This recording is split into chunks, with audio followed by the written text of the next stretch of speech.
Amis lecteurs, amis téléspectateurs, amis du Congo, nous sommes à Bruxelles et nous avons un invité surprise, c'est Monsieur Roger Lumbala. Monsieur Roger Lumbala, bonjour.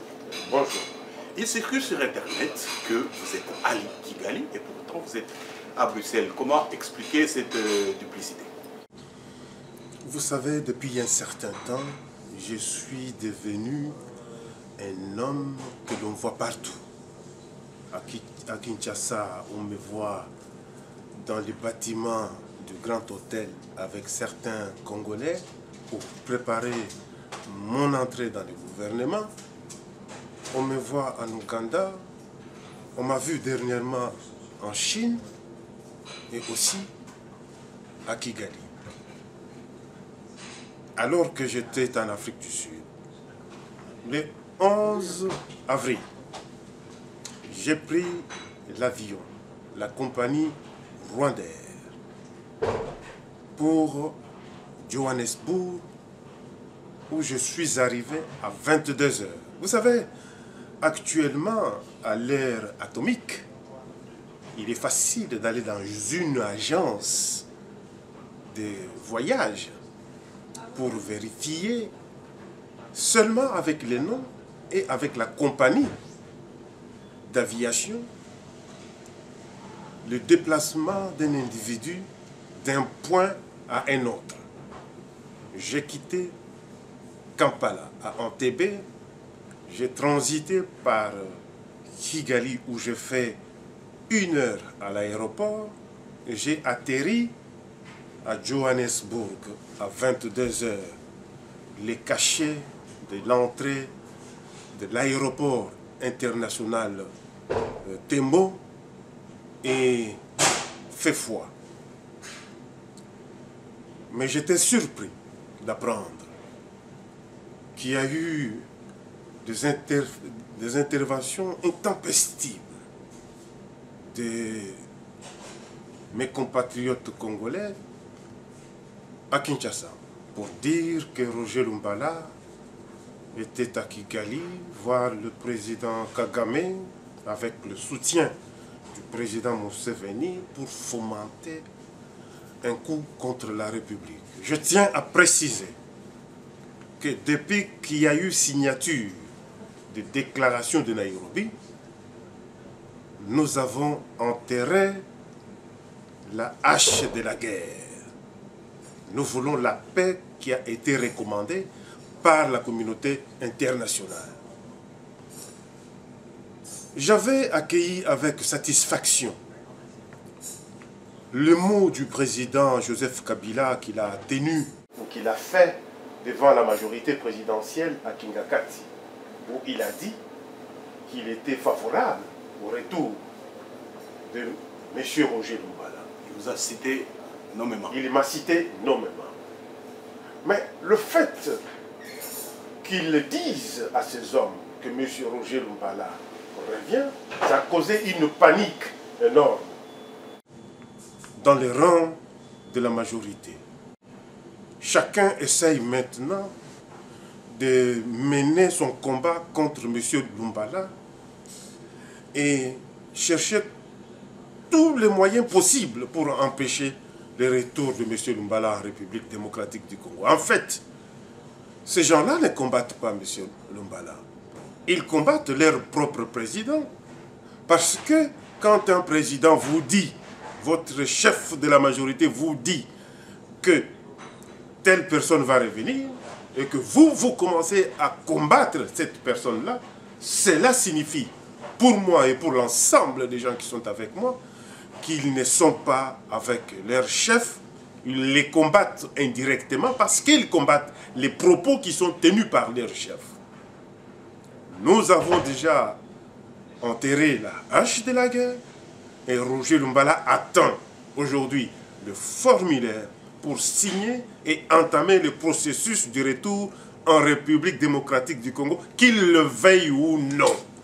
Je vais remplir ma mission et je vais retourner dans mon pays et je verrai ce dont ils seront capables de faire. Parce que la République démocratique du Congo est notre pays et mon pays. Il faut que je sois dans mon pays pour défendre les intérêts de mon peuple. Et vous n'avez pas peur de subir le sort de M. Diomi Dongala qui, dès qu'on sent qu'il prend de l'envergure, on l'embastille tout bonnement? Diomi Dongala, c'est Diomi Dongala. Roger Lumbala, c'est Roger Lumbala. Moi, je dis avec une ferme détermination, quelles que soient les manœuvres qu'ils font pour m'empêcher de revenir, ma réponse, c'est la réponse à l'appel lancé par le président Joseph Kabila. Je ne peux pas me contenter, je ne peux pas voir ce que des gens font comme des déclarations.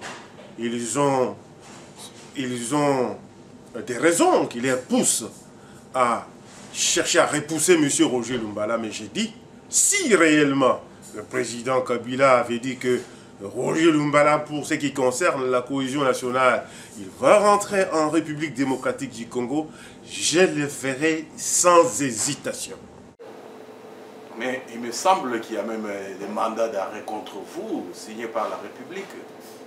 Et comment vous allez faire une fois vous arrivez, on vous met les menottes?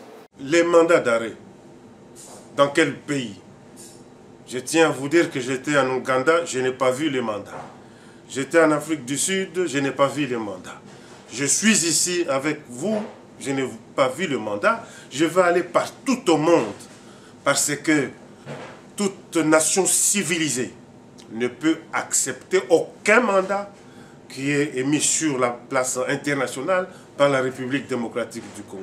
Même pas les Burundis ne peuvent pas accepter d'exécuter un mandat émis par la République démocratique du Congo. Nous avons en face de la capitale à Brazzaville des Congolais qui sont là-bas, mais dont le chef d'État ne veut pas envoyer en République démocratique du Congo. Ce sont des gens qui induisent le président Kabila en erreur, parce que ce n'est pas la première fois qu'il lance des mandats et qu'aucun pays ne respecte ce mandat. C'est de plus en plus ridiculiser celui qui envoie des mandats à l'extérieur. Moutebousi, Koundabatouare, Général Mounene, j'en passe. Roger Lumbala, ce n'est pas la première fois parce qu'ils disent que ce n'est pas le premier mandat.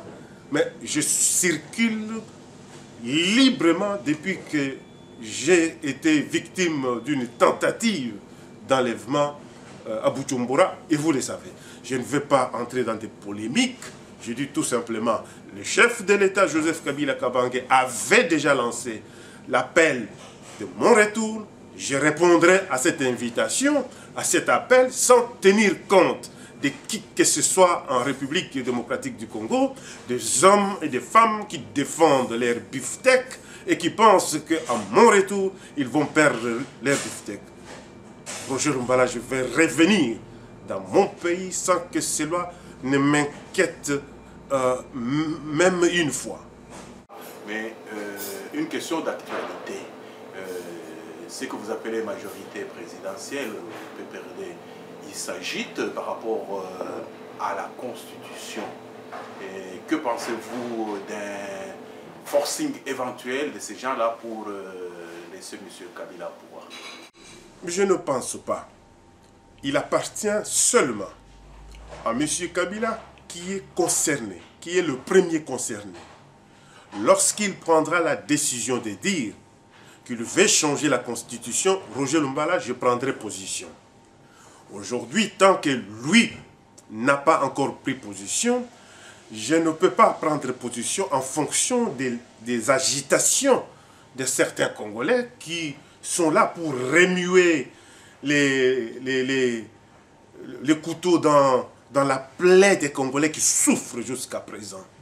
Je dis, tant que lui-même n'a pas dit qu'il va changer la Constitution, Roger Lumbala ne prendra pas position.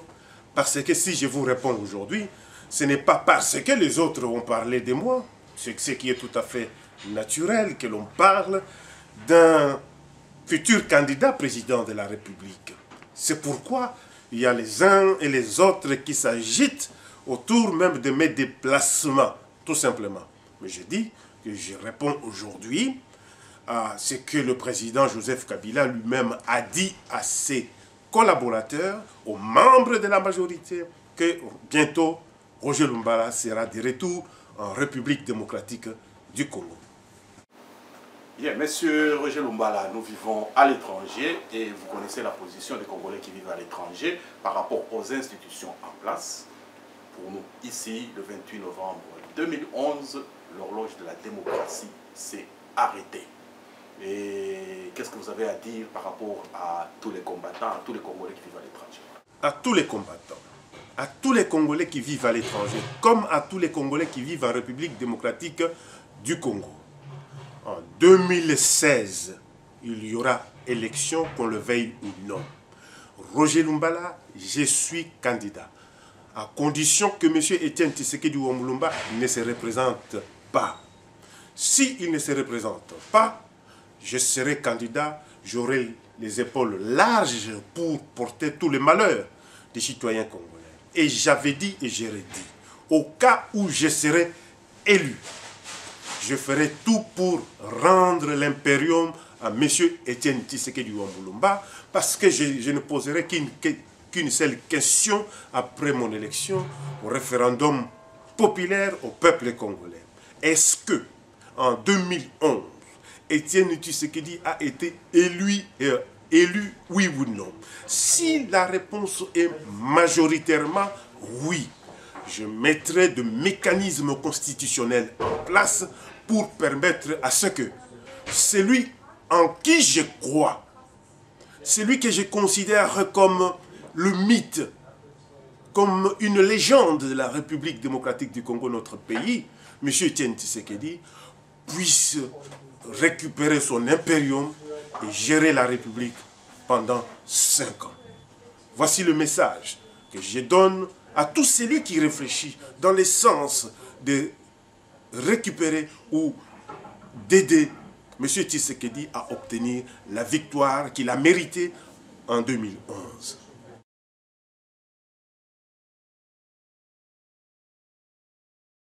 Roger Lumbala n'est pas Jésus-Christ. Même Jésus-Christ lui-même n'a pas été aimé par tout le monde. C'est pourquoi on l'avait crucifié. Mais le message que j'envoie est clair. Est-ce que nous voulons le changement dans notre pays? Le changement se fera à travers M. Roger Lumbala. Tous ensemble, nous allons bâtir un Congo nouveau où il fera bon vivre. Je vous remercie. C'est moi qui vous remercie.